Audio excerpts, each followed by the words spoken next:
All right. Shalom, family. I hope everybody is doing well. We're going to go over the latest thing Daniel Cameron is doing. He's at it again. You know, this man really truly believes he can cover his tracks and no one's going to say anything. But people are noticing damn near everything about this case. And he can forget about getting away with anything. We are on top of this for real. We are. So I want to start by saying I want to thank Carissa McKnight for this article.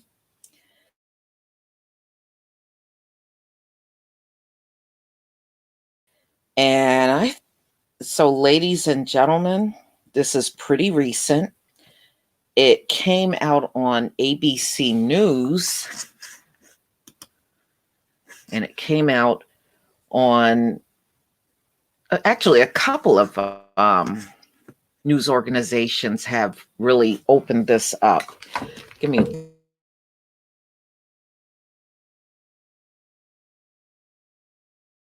one second here.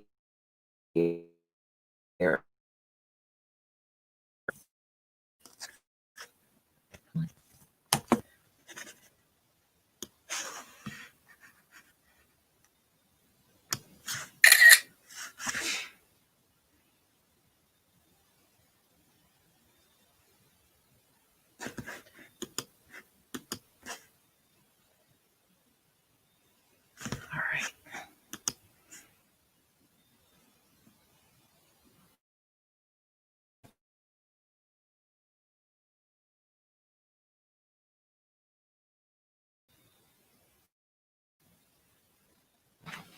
Trying to get things sealed in this case. And I don't know how he's going to keep it completely sealed, because if Brett Hankinson is charged and he's going to get a trial because, you know, he hasn't been convicted. So if that being the case, they're going to have to open this back up whether he likes it or not. Because, I mean, even what he is being charged for, that is part of the reason why the cops were out at Breonna Taylor's location. One. All right.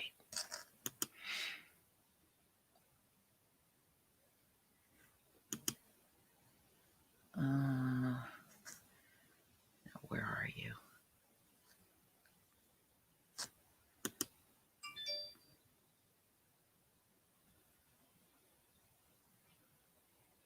Okay.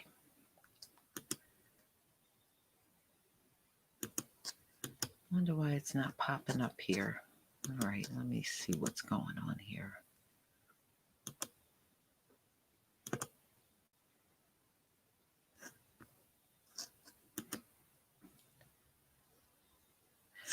All right, let me try one more time.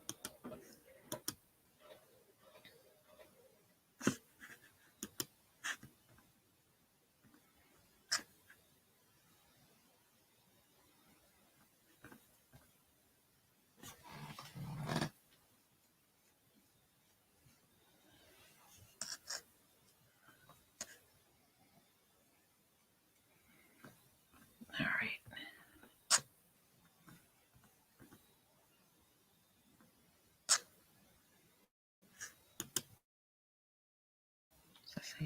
Here we go. All right, just make that bigger on the screen. Okay. Now I can share my screen with y'all. Shalom, family. All right.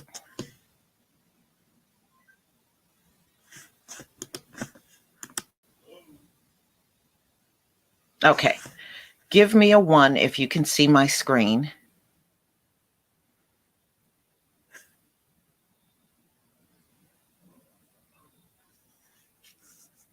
Okay. Thank you. Thank you. All right, here we go. So, look like Daniel Cameron is up to his little tricks again and trying to seal the Breonna Taylor case.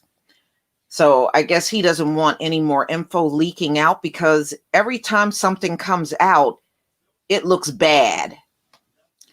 And he's trying to make this claim that leaving the case open is tainting the jurors, which is a bunch of BS. So, Kentucky Attorney General and the Attorney General for former Louisville Metro Police Department, Officer Brett Hankinson, combined forces in a joint motion earlier this week asking a judge to revoke a previous order to release evidence in the Breonna Taylor case to the public. Attorney General Daniel Cameron and Hankinson's attorney, William Stewart Matthews, said they plan to present the motion in court Monday, which is tomorrow, because this article came out October 17th. So they're going to attempt to go before a judge this coming Monday in an effort to get Circuit Judge Ann Bailey Smith to either revoke her order to release evidence in the case or seal it until the ex-officer's trial. In the previous ruling, Smith ordered the Attorney General to redact any personal information as a safety precaution, but Cameron and Matthews argued that the evidence could still endanger those involved if made public. Well, right now, he seems to be the only one in danger because he needs the extra security now, claiming that he's getting death threats. Well, it would not have happened if you would have just done the right thing. They also argue the release files might permanently taint potential jurors in Hankinson's trial and claim that people involved in the case had received death threats. Okay, the parties submit the filing discovery in a record that would allow said materials, many of which may never be admitted as evidence in court, to be published by the media and permanently taint potential jurors for trial of this manner. This is only coming from Daniel Cameron. It ain't going to permanently do anything to this case. Redaction of personal identifiers do not remedy the problem. Separately, the attorney cited unprecedented media coverage and the anticipated wholesale posting of the entire discovery in this matter on the internet as reasons to keep the evidence private. The parties in this matter have received threats of violence in regards to this case. Publishing the discovery could only serve as an impetus for more of the same. The document said, parties agree that the administration of justice can best be served by limiting material published in the record to the evidence actually admitted in court. Taylor, 26, was shot, killed in her Louisville apartment by Metro Police after they executed a no-knock warrant while investigating a suspect drug operation, and she wasn't even involved in that. That was her ex-boyfriend, okay, Jamarius Glover. So she wasn't even around that dude. But, you know, you got a lot of conspiracy theories out here talking about she was a drug dealer and she was a criminal and all this stuff. And Breonna Taylor had a clean record, and so did Kenneth Walker.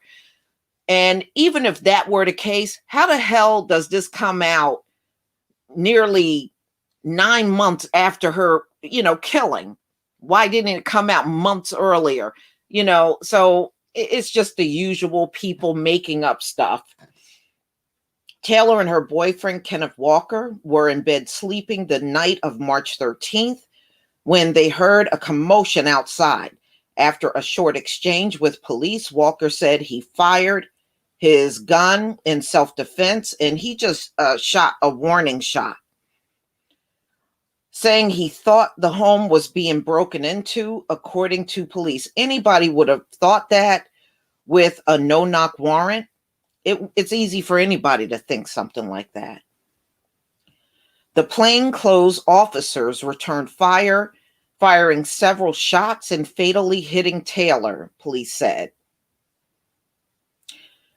Kevin Glogauer, who is now representing two anonymous grand jurors in the case, had previously asked the judge to release discovery information and to allow jurors to speak publicly, despite long-standing practices against doing so.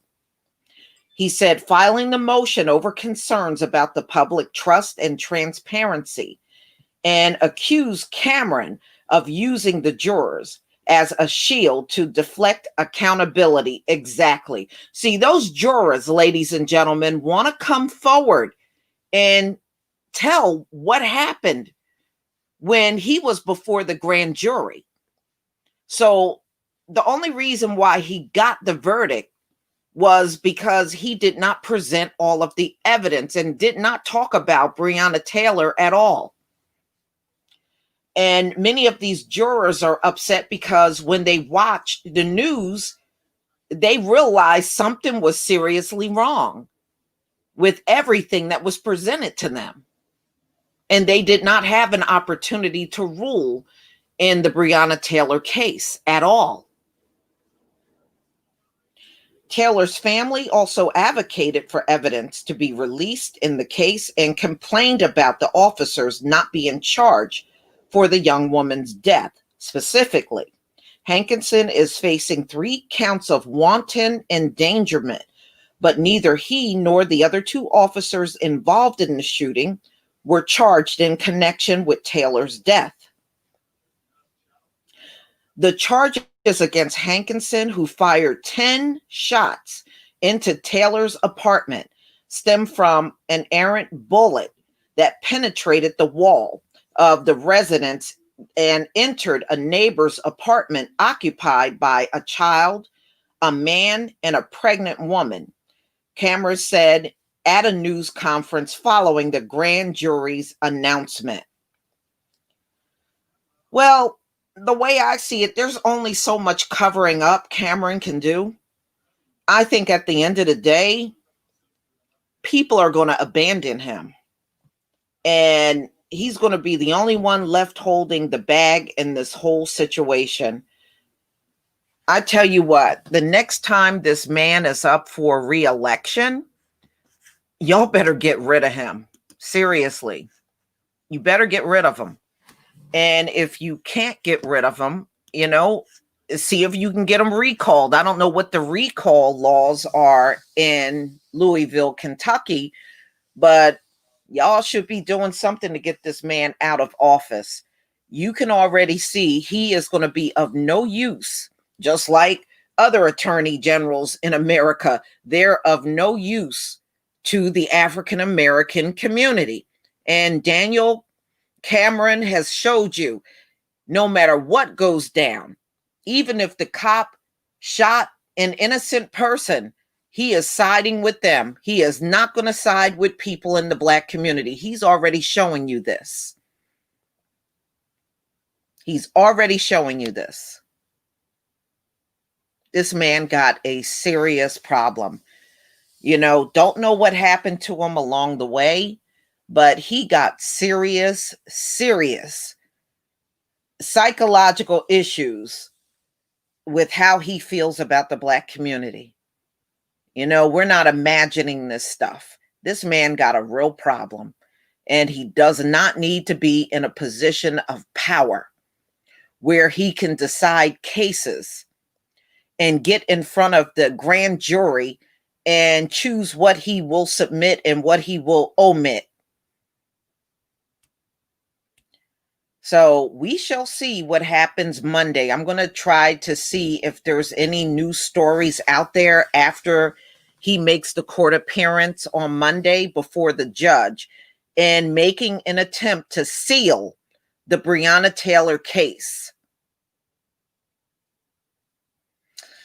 So, ladies and gentlemen, that's it for now. But if there's any additional information in the judge's ruling tomorrow, I will definitely do an update. I don't know if I would do another live stream or I'll just do an update video. Yeah. Edward Green said he's an Oreo. You know what? You ain't lying about that. I can honestly tell y'all, when I saw a picture of him, I instantly knew that's what he was. I don't know what it is, but some Black people just got that look where you can just take one look at them and you know what you're looking at. You know what he's looking at. Well, Bolo Pitt, that's why Breonna Taylor's mother was crying. She had met with him prior to, them going before the grand jury. And he reassured her he was going to do everything he could for Breonna. And then when he went in that room with the grand jury, he didn't bring Breonna up. He only talked about the neighbor above her, and that was a white family where they had some bullet holes in the wall. That was all he was concerned with. Nothing for Breonna. Nothing. And over the past few weeks, he's been accused of having issues with Black women, but of course he denied that. But I don't believe him at all. I believe he does have that. So, ladies and gentlemen, we're going to wrap this up. Thank you so much for coming. Just wanted to do this update with the family so that you know what's going on. So if anybody in Louisville, if you can hear anything on your local news, or there's a local news article updating this information, please let me know. You all got my email address. Just look at the pinned comment on every video and you will see my email address in there. All right, family. Love you all. Have a wonderful night. Shalom.